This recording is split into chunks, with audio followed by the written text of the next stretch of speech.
नवीन युग का सूत्रपात करने जा रही है भारतीय जनता पार्टी, जिसकी तैयारियां पूरी हो चुकी हैं। सिर्फ एक घंटे का और इंतजार, जिसके बाद यहां पर तमाम वो दिग्गज नेता पहुंचेंगे जो नितिन नवीन के हाथों में भारतीय जनता पार्टी, जो दुनिया की सबसे बड़ी पार्टी है, उनके हाथों में कमान सौंप देंगे। तैयारियां यहां पर पूरी हो चुकी हैं। आपको बताते चले, वैसे तो भारतीय जनता पार्टी जब किसी भी चुनावी राज्य में जीत दर्ज करती है तो यहां पर हर आमो खास की मौजूदगी होती है, लेकिन आज का मौका चूंकि खास है, इसीलिए जो बड़े बड़े पदाधिकारी हैं सिर्फ उन्हीं को बकायदा आई कार्ड इशू किए गए थे और सिर्फ वही भारतीय जनता पार्टी के नेताओं और बड़े नेताओं की यहां पर मौजूदगी है, जिसके लिए बकायदा कुर्सियों पर नेम प्लेट लगाए गए हैं, कौन कहां पर बैठेगा। यानी कि इस बार व्यवस्था बिल्कुल अलग है। जो आम कार्यकर्ता हैं फिलहाल वो बाहर इस समय जश्न मना रहे हैं, नाच रहे हैं, गा रहे हैं, थिरक रहे हैं, क्योंकि 45 साल के युवा नितिन नवीन के हाथों में बीजेपी की कमान जाने जा रही है।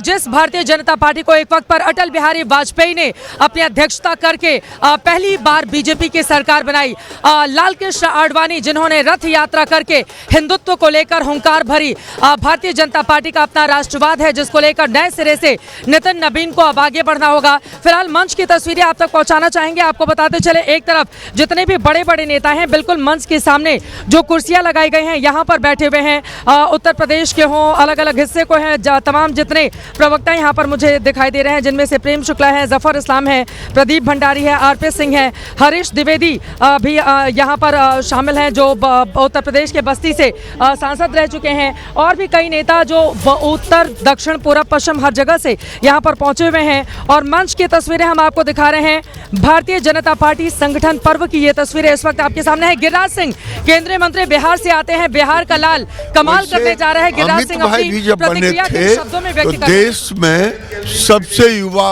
राष्ट्रीय अध्यक्ष बने थे और इस बार भी देश का सबसे युवा राष्ट्रीय अध्यक्ष लोकतांत्रिक व्यवस्था से चुनाव के दृष्टि करके हम आए।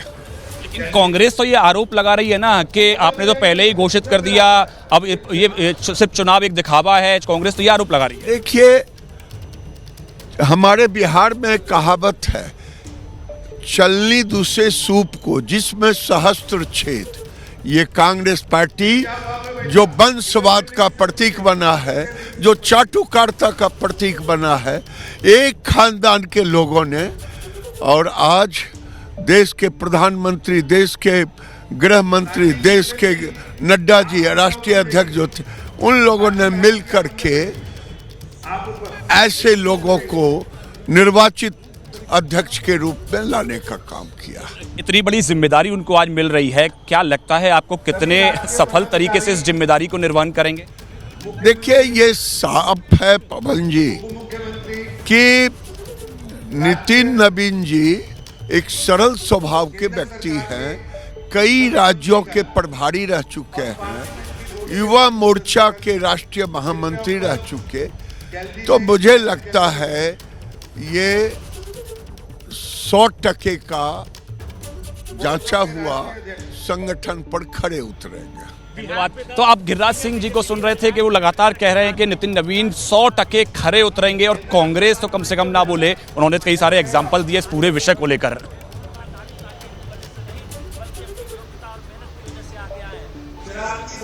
केंद्रीय मंत्री गिरिराज सिंह को आप सुन रहे थे। बिहार से आने वाले नेता केंद्र में मंत्री हैं लगातार 3 बार से, और जाहिर तौर पर पूरी तरह से उत्साह से भरे हुए हैं।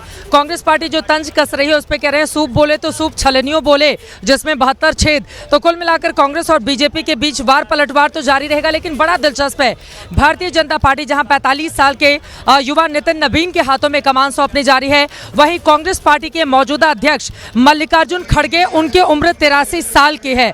अब उनके पास उतना अनुभव है तो नितिन नवीन के पास युवा जोश है। बड़ा दिलचस्प रहेगा जब लड़ाई आमने सामने की होगी। हालांकि बीजेपी आज जिस पोजीशन पर खड़ी है, कांग्रेस पार्टी अपने आप को कैसे दोबारा से मजबूत कर पाती है, ये देखना महत्वपूर्ण रहेगा, क्योंकि मौजूदा वक्त में अगर देश के मानचित्र पर या आबादी के हिसाब से हम देखें तो सबसे बड़े हिस्से में तकरीबन 70% आबादी पर भारतीय जनता पार्टी या फिर एनडीए का कब्जा है। एक एक करके अगर उन तमाम राज्यों के बारे में मैं आपको बताऊं, आप जरा सोचिए नितिन नवीन जिस पार्टी के राष्ट्रीय अध्यक्ष बनने जा रहे हैं, दरअसल आज उसकी स्ट्रेंथ कितनी ज्यादा है। उत्तराखंड, हरियाणा, दिल्ली, यूपी, राजस्थान, गुजरात, महाराष्ट्र, गोवा, मध्य प्रदेश, छत्तीसगढ़, ओडिशा, त्रिपुरा, असम, मणिपुर, अरुणाचल प्रदेश, आंध्र प्रदेश, बिहार, सिक्किम, मेघालय, नागालैंड, ये तमाम वो राज्य हैं जहां पर भारतीय जनता पार्टी या फिर एनडीए की सरकार है। 15 ऐसे राज्य हैं जहां पर भारतीय जनता पार्टी का मुख्यमंत्री है और नितिन नवीन की जब ताजपोशी की गई कार्यकारी अध्यक्ष के तौर पर, उसके बाद आपको बताते चले भारतीय जनता पार्टी ने पहली बार बीएमसी के चुनाव में बाजी मारी है और पहली बार अपना मेयर वहां पर बनाने जा रहा है। फिलहाल परिवार की तस्वीरें सामने आ गई हैं। नितिन नवीन के परिवार के लोग एक तरफ भावुक भी हैं तो वहीं दूसरी तरफ उत्साह से लबरेज भी। उनके पत्नी दीपमाला की ओर से कल ही कह दिया गया था कि पार्टी ने हीरा चुना है खुद के लिए और वो जितने लो प्रोफाइल होकर काम करते रहे हैं, कभी किसी मीडिया कवरेज की दरकार उन्होंने नहीं की। लेकिन आज जरा देखिए, देश के सबसे बड़ी पार्टी के राष्ट्रीय अध्यक्ष बनने जा रहे हैं और सभी की निगाहें, सभी मीडिया कैमरे इस वक्त उनके परिवार की तरफ या फिर नितिन नवीन की तरफ इस समय लगे हुए हैं। हमारे साथ तमाम सहयोगी जुड़े हुए हैं। हमारे साथ विशाल पांडे बीजेपी दफ्तर से जुड़ चुके हैं, अंकित गुप्ता मौजूद हैं, पवन गौड़ मौजूद हैं, मिंटो ब्रिज के पास एमपी फ्लैट्स हैं जहां से बलराम पांडे हमारे साथ जुड़े हुए हैं, नितिन नवीन वहीं पर रुके हुए हैं। पटना में नितिन नवीन के घर से शशांक कुमार हमारे सहयोगी हैं, वहां पर किस तरह का माहौल है वो बताएंगे। वरिष्ठ पत्रकार विजय त्रिवेदी हमारे साथ हैं, शशि रंजन जी हमारे साथ हैं और वरिष्ठ पत्रकार अनंत विजय भी हमारे साथ जुड़ चुके हैं। लेकिन आपको बताते चले, अभी फिलहाल हम आपको लेकर चलते हैं सबसे पहले बलराम पांडे के पास। बलराम, नितिन नवीन जहां पर रुके हुए हैं आप बिल्कुल वहीं पर मौजूद हैं, जरा बताइए कितनी देर में वो बीजेपी दफ्तर के लिए कूच करेंगे?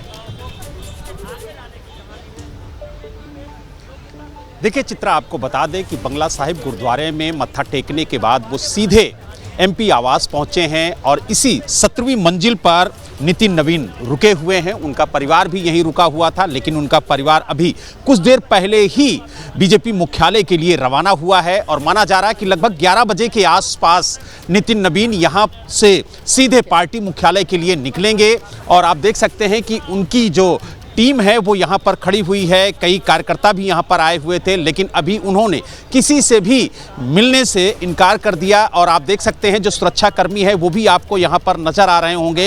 हालांकि सुबह लगभग 8 बजे के आसपास वो यहाँ से निकले थे और सबसे पहले वो झंडेवालान मंदिर गए थे, वहाँ पर माता रानी के सामने उन्होंने मत्था टेका, पूजा अर्चना की और उसके बाद वो वाल्मीकि मंदिर गए, वहाँ पर उन्होंने पूजा अर्चना की। फिर उसके बाद आज मंगलवार है तो वो सीपी के हनुमान मंदिर में भी और वहां पर भी इन्होंने पूजा भी हम दिखा रहे हैं। मैं आपके पास लौटूंगी।